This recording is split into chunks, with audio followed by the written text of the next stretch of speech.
Morning, everybody. So, full disclosure, I totally stole this idea from watching the FastCap video. But we we have this kind of thing going on: trash cans and recycling on the floor, and that's not so great. It just kind of gets in the way. It's not very tidy looking, and these things I'm getting kicked around when they get in our way.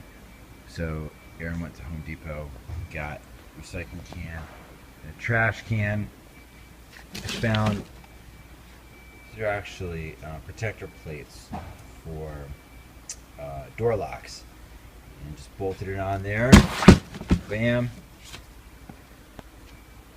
Very simple, tidy, lean.